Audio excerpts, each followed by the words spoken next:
මොනවද කියලා අහුවා මොහේ කිව්වලු ඉඳලා හිටලා බියර් එකක් බොනවා කියලා. ඔව් මං කිව්වා තමයි මිනිහා ඉඳලා හිටලා බියර් එකක් බොනවා කියලා.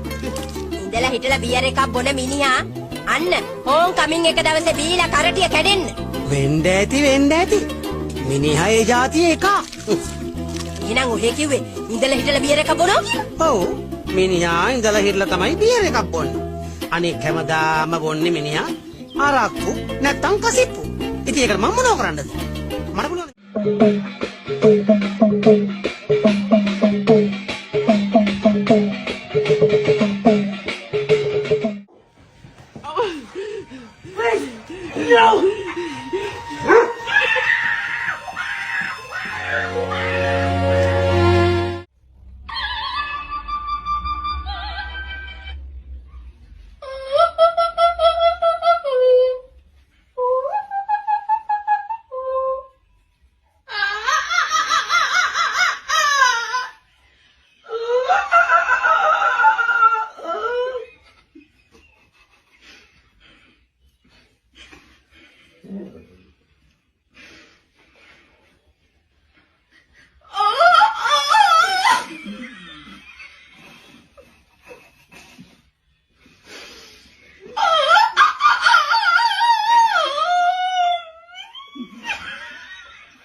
Ya hicieron esto, jajaja.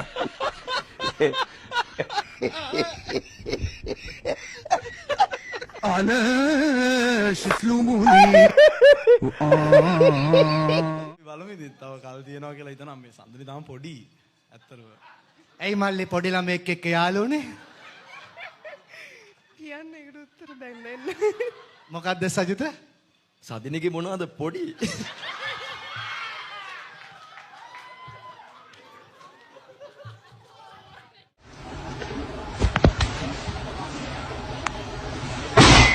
ඔන්න බලාගෙන මම ඕකට බය නෑ. මම මාස්ටර් ඔයාමගෙන් කරාට කරපු පොරක් ඔන්න බලාගෙන මම ඕකට ගහන්නේ ටයිකොන්ඩෝ ආරක්. ඔන්න බලාගෙන. මොකද්ද ගියා? ඔව් බයටම ගියා. හෙල්ලෙන්න එපා මොකිලි. අතපාත් කරපන් කිහිල්ලා.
Yeah.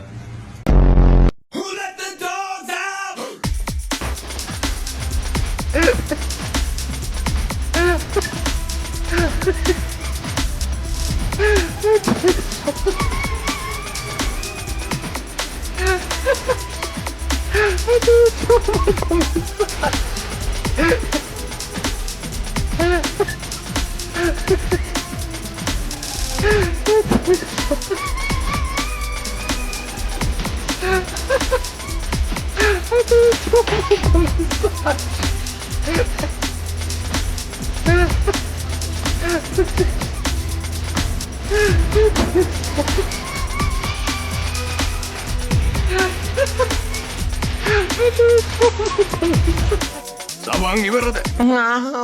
ආය අපිට සබන් ගන්න බැරි වෙයි. ඊරා ඉඳන් සබනුත් ගණන් ගිහිල්ලා. පොක හොදලා අත හොද ගන්නත් සබන් නැති වෙයි. රුපියල් 60ක් දීලා සබන් ඉල්ලපුවාම මුදලාලි කිව්වා කෙල චුට්ටකුත් දෙන්න කියලා. සබන් නැතුව දැන් කෙල කාලද නාන්නේ? තිබ්බ අන්තිම සබන් කැටෙත් කපුටෙක් උස්සන් ගියා. වල්ල කුණු වෙච්ච කෙට්ටු නන්දේ එහෙනම් සබන් කැටේටත් කෙලියා. අතුල්ලලා නාගන්න හැදුවා විතරයි. Nih, perhatikan. Jadi kuncinya hanya satu teman-teman ya, tetap tenang, jangan terlalu banyak bergerak. Jadi serangga tidak akan menggigit kita teman-teman. Jadi begitulah tipsnya teman-teman.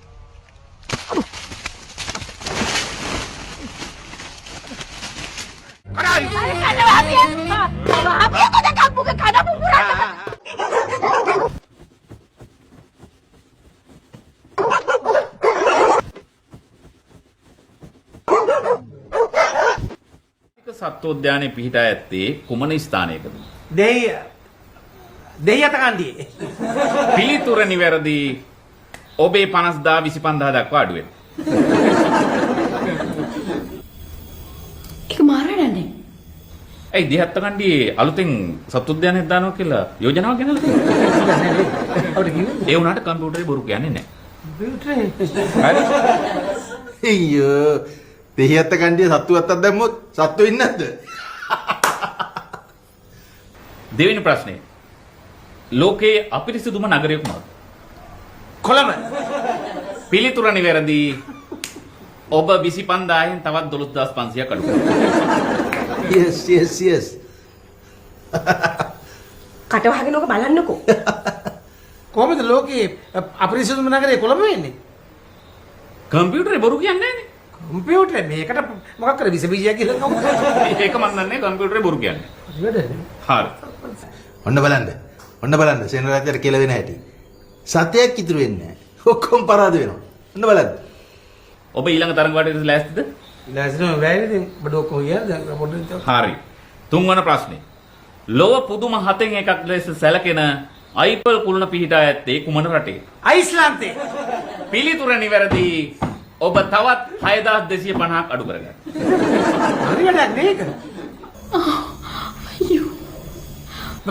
පුදුම හතෙන් අයිෆල් ගෝල්ඩ් පිරලා දෙන්නේ ප්‍රංශෙනේ. හරිනේ. අයිස්ලන්තෙත් එකක් තියෙනවා. එතකොට කම්පියුටරේ බොරු කියන්නේ. පැහැදිලිද? හොඳ කම්පියුටර් මේ බාරි වඩන්නේ මේක. මේක මහා වංචාවක්. මේක ප්‍රෝඩාවක්. ඔගොල්ලෝ මාව මෙතන ගිහලා ඇඳුවා. මේ සෙන්රත් පදිනකොට ඔයාට මොකද ඔච්චර සතුටු? සතුටු? ඌ දිනනකොට ඔයාට සතුටු හින්දා ඌ පරදිනකොට මට සතුටුයි. හොඳයි සෙනරත් මහත්තයා. අවසාන ප්‍රශ්නේ ගන්නවද? කඩින් ප්‍රශ්නේ? නොකර බෑනේ. එහෙම නැත්තම් වෙන දවසක ගන්න. වෙන දවසක කොහොමද ඔක ගෙදර යන්න පුළුවන් ඉතුරු සල්ලි ටික? ඔකට 7250 කොහොමද දිනන්න බලන්නේ ඉතින් කොහොමද? හරි. අවසාන ප්‍රශ්නේ. ඇමරිකාවේ දවල් වරුව හඳුන්වන්නේ කුමන නමකින්ද? රෑ කියලා. ඔබ නිවැරදි. ඔබේ ඉතිරි 6500ත් අහිමි කරගන්න. හරි වැඩක් නේ. මම කිව්වා හරි මම වැරදි උත්තරේ කිව්වේ. හරිනේ. ඈ ඇමරිකාවේ දවල් කියන්නේ ලංකාවේ රෑ. ඔබ කිව්ව නිවැරදි. එතකොට 6250 ඉවරයි. හරි වැඩන්නේ මේක. මේක නම් අන්තිම ප්‍රෝඩාවක්. මේක වංචාවක්. ඕගොල්ලෝ මෙතන අපිව ගෙනල්ලා මේ වංචාවක් කරන්නේ. බස් එක යනවාද දෙකම ගන්න බස් එක යනවා. හොඳයි ප්‍රේක්ෂක හිතවතුනි හිතවෙති ඉන්නේ. අද දිනේ පළමු හිඟන්න පිළිගන්න මිස්ටර් සෙනරත් දුනුසිංහ මහතා. ලස්සනයි බලන්නේ ඔයක්කි මල්කිනා සෙදත් වගෙන්නේ එපා කිරුම් කිනා රංගාඩි පාද සාදරේ හඳන්නේ රංගාඩි පාද සාදරේ හඳන්නේ